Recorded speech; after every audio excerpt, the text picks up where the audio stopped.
Semangat pagi, Assalamualaikum warahmatullahi wabarakatuh. Ya, masih bersama saya Supriyanto. Kali ini saya akan menjelaskan bagian-bagian mesin bubut beserta fungsinya. Bagian mesin bubut yang pertama itu ada kepala tetap. Di kepala tetap itu dalamnya itu adalah roda gigi penggerak untuk menggerakkan spindle utama dan cekam. Kemudian di bagian depan ini ada panel-panel atau handle-handle perintah. Misalkan di sini ada untuk menentukan RPM atau kecepatan putar dari spindlenya. Kita butuhnya berapa? Nah, ini ada perintah-perintah di sini, kemudian ada perintah-perintah yang lain. Itu ada di kepala tetap. Kemudian bagian yang selanjutnya itu ada spindle. Di spindle ini masih berhubungan dengan kepala tetap. Ini untuk menghubungkan putaran dari roda penggerak kemudian ke cekam. Kemudian yang selanjutnya ada cekam. Cekam ini berfungsi untuk menjepit atau mencekam benda kerja yang mau dikerjakan dengan mesin bubut. Kemudian bagian yang lain itu ada penutup. Kebetulan di mesin ini ada penutupnya. Jadi ketika bekerja lebih aman. Karena di sini ada kacanya, bisa melihat benda kerja tanpa resiko terkena serpihan beram. Walaupun kita pada saat bekerja dengan mesin bubut harus pakai kacamata safety. Bagian mesin bubut selanjutnya itu ada bed atau landasan. Landasan itu dari sini sampai ujung sini.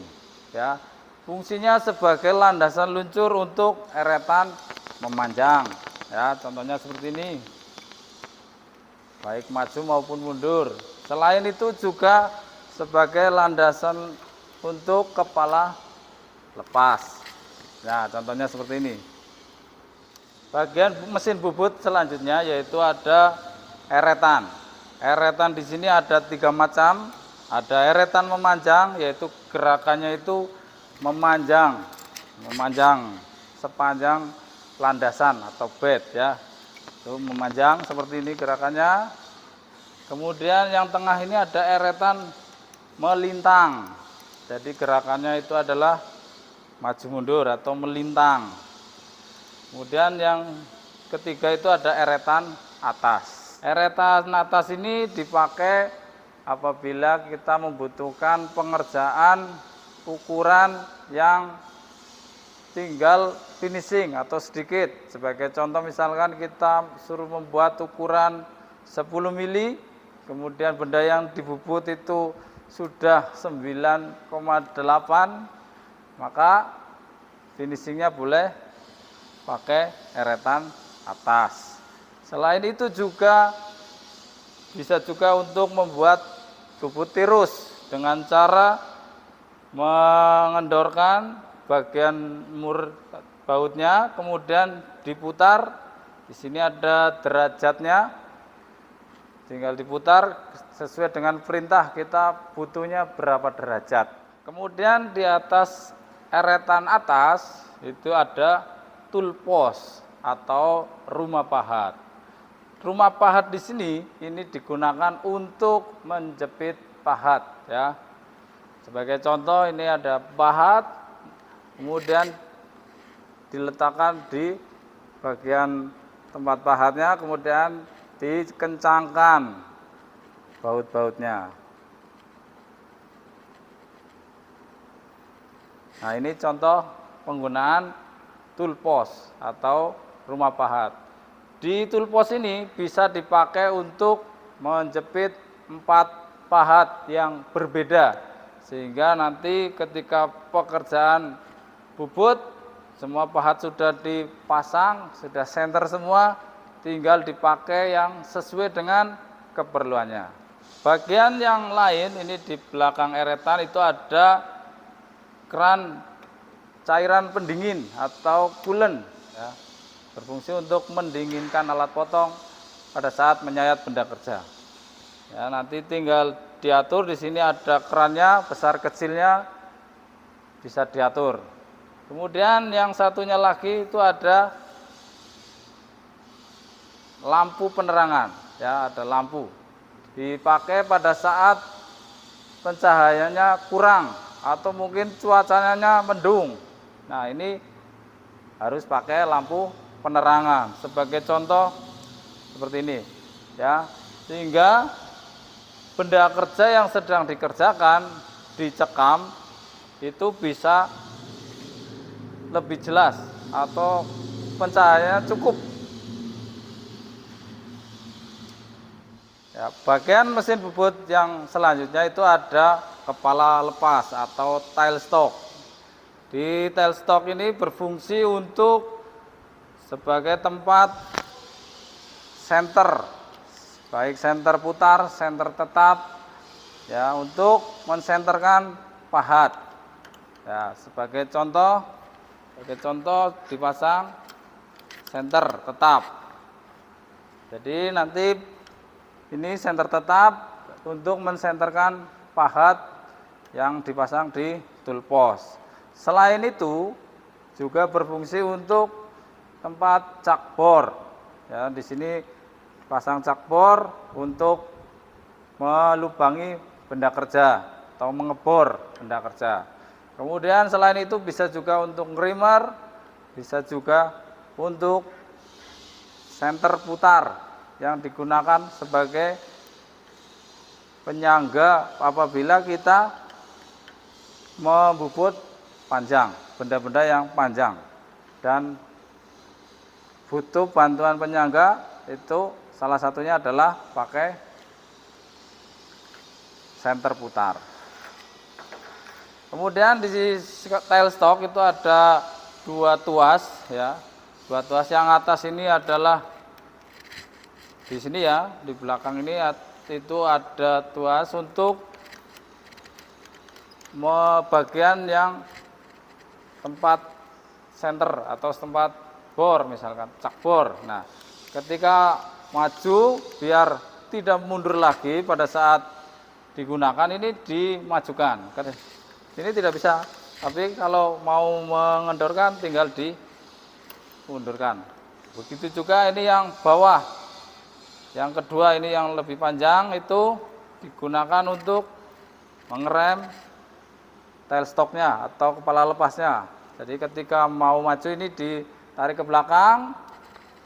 Kalau sudah sesuai dengan kebutuhan, kemudian direm, tekan ke depan.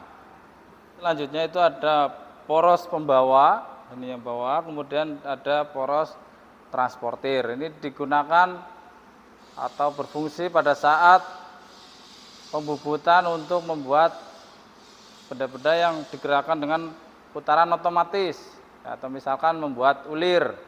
Ini pakai putaran untuk otomatisnya, pakainya poros pembawa dan poros transportir. Kemudian di sini ada tuas untuk menghidupkan mesin, ya, mengoperasikan mesin. Contohnya, misalkan ini kita tarik dan gerakan ke bawah. Ya, kita lihat bahwa cekam itu hidup, ya. Kalau ke bawah itu putaran searah jarum jam. Kita lihat lagi kalau berlawanan atau ke atas, maka putarannya itu berlawanan arah jarum jam.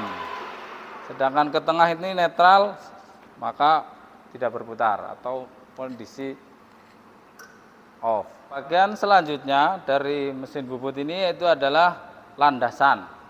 Landasan mesin, ya, atau ada yang menyebut mejanya, berfungsi untuk tempat jatuhnya penampungan, jatuhnya bram. Selain itu juga misalkan air pendingin atau coolant jatuh. Nah, ini akan jatuh ke landasan, nanti ditampung di landasan, airnya akan mengalir lewat saluran menuju ke tempat penampungan, kemudian diputar lagi lewat pompa. Nah, ini bagian atas. Bagian bawahnya misalkan di sini, ya, kita buka, itu ada tempat cairan pendingin yang dilengkapi dengan pompanya. Ini di landasan. Bagian sini ini kosong, bisa dimanfaatkan sebagai tempat menyimpan tool atau menyimpan benda kerja atau peralatan lainnya. Ya. Kemudian yang paling bawah ini ada rem. Ya, rem ini berfungsi untuk menghentikan putaran, ya, atau mengurangi putaran. Sebagai contoh, kita lihat ini berhenti, kita hidupkan. Nah, kemudian kita rem. Ya, itu berhenti. Nah, rem ini sekaligus memberhentikan, tidak terus begitu rem dilepas itu jalan lagi, tidak. Jadi ketika rem berhenti, mesin berhenti berputar, remnya dilepas, kembali ke posisi off atau berhenti. Bagian di kepala tetap. Ini ada perintah-perintah ya di sini. Misalkan di sini ada tabel di sini untuk misalkan mau membuat ulir dengan kisar. Sebagai contoh di sini misalkan 1,75 misalnya di sini 1,75 itu ada kode-kodenya. Misalkan di situ ada A, C. Nah, kemudian di sini ada tuas untuk mengatur kecepatan. Di sini ada tabel, ada kode warna, atau mungkin di bubut lain dengan sistem yang berbeda, tapi pada prinsipnya sama. Ini ada tabel kecepatan, kemudian ada kode A, kode B, ada warna dan warna yang berbeda, dua warna yang berbeda. Sebagai contoh, kita mau memakai kecepatan 460, berarti itu di tabel warna merah huruf A atau kode A. Maka tuasnya ini diarahkan untuk warna merah dan A. Kebetulan ini sudah di A dan warna merah. Kemudian ke 460. Nah, dalam memindah tuas ini biar tidak terjadi masalah pada roda gigi, ini cekamnya sambil digerakkan.